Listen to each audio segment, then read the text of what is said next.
ઉનાળાની ગરમીમાં આજે આપણે બનાવીશું એક સ્પેશિયલ શાહી ખીર. તમે હંમેશા નોર્મલ ખીર તો બનાવતા જ હશો, પણ આ ખીરમાં ઉનાળાની ગરમીમાં ભરપૂર ઠંડક માટે એક સિક્રેટ વસ્તુ ઉમેરી છે. એનાથી તમને ખૂબ ઠંડક તો મળશે જ, સાથે સાથે આ ખીરનો સ્વાદ એવો લાગશે કે તમે ક્યારેય નહીં ખાધી હોય. એકવાર આ રીતે ખીર બનાવી લેશો પછી હંમેશા આ રીતે જ બનાવશો. તો ચાલો શરૂ કરીએ. 1/4 કપ જેટલા બાસમતી રાઈસ લીધા છે અને 2 વખત પાણીથી વોશ કરી એક્સ્ટ્રા પાણી જવા દેવાનું છે અને પછી પાણી એડ કરી અને અડધો કલાક પલળવા માટે રહેવા દેવાનું છે. તો આ જે ખીર છે એ રાજસ્થાનના જોધપુરની ફેમસ ખીર છે, જરૂર ટ્રાય કરવા જેવી છે. ચોખા પલળી રહ્યા છે ત્યાં સુધી આપણે બદામને પણ અડધો કલાક પાણીમાં પલાળી લેવાની છે. 1/4 કપ જેટલી લીધી છે. હવે ગેસ ઓન કરી જાડા તળિયાવાળા વાસણમાં 2 ચમચી પાણી ગરમ કરવા મૂકીએ અને 500 ml દૂધ એમાં લઈ લેવાનું છે. પાણી નાખવાથી અહીંયા દૂધ તળિયે ચોંટશે નહીં, તો ધીમા તાપે એક ઉભરો આવવા દઈશું. તો અહીંયા ચોખા પલળી ગયા છે, એમાંથી પાણી કાઢી અને મિક્સર જારમાં લઈ અને પીસી લેવાના છે. તો દરદરા પીસવાના છે. તો ઢાંકણ બંધ કરી અને દરદરા પીસી લઈશું. તો ચોખા પીસાઈ ગયા છે, આ રીતનું ટેક્સચર રહેશે એનું. જુઓ, હવે અહીંયા દૂધમાં એક ઉભરો આવી ગયો છે.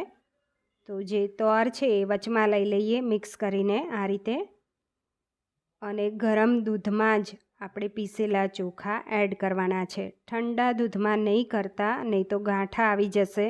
અને ગરમ દૂધમાં પણ ગાંઠા ના આવે એ માટે ચોખા એડ કરતું જવાનું, મિક્સ કરતું જવાનું, એટલે ગાંઠા નહીં આવે. તો મિક્સ થઈ ગયા છે. હવે એને સારી રીતે ચડવા દેવાના છે દૂધમાં જ. તો અહીંયા દૂધ પણ ઘટ થવા લાગ્યું છે.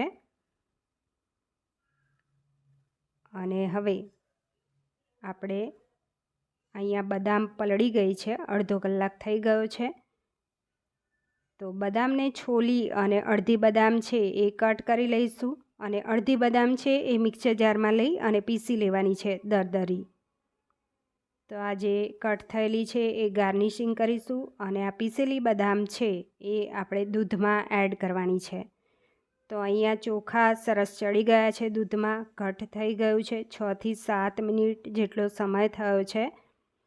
અને હવે આ પીસેલી બદામ છે એ એડ કરી લેવાની છે. મિક્સ કરતું જવાનું છે એટલે ગાંઠા ના આવે. તો હવે એની અંદર 3 ટેબલસ્પૂન ખાંડ ઉમેરી લઈએ. મિક્સ કરી લેવાનું છે. હવે 1 ટેબલસ્પૂન કન્ડેન્સ્ડ મિલ્ક ઉમેરીશું. એનાથી જે ખીરનો ટેસ્ટ આવશે એ અલગ જ આવશે, ખૂબ જ ટેસ્ટી લાગશે. અને બીજી એક સિક્રેટ ઇન્ગ્રીડિયન્ટ્સ છે એ ખાસ જુઓ, 2 ટેબલસ્પૂન અહીંયા ગુલકંદ ઉમેરવાનું છે. એનાથી જે ખીરનો ટેસ્ટ છે એ આખો અલગ જ આવશે.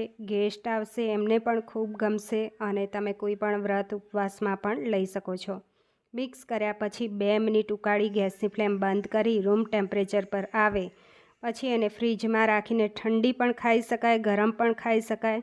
તો ખીરને આપણે સર્વ કરી લઈએ. ઉપરથી બદામની કતરણથી ગાર્નિશ કરીશું અને રોઝ પેટલ્સથી. તો અહીંયા શાહી ખીર તૈયાર થઈ ગઈ છે. લાઈક, શેર, સબસ્ક્રાઈબ જરૂર કરજો ગમે તો. અને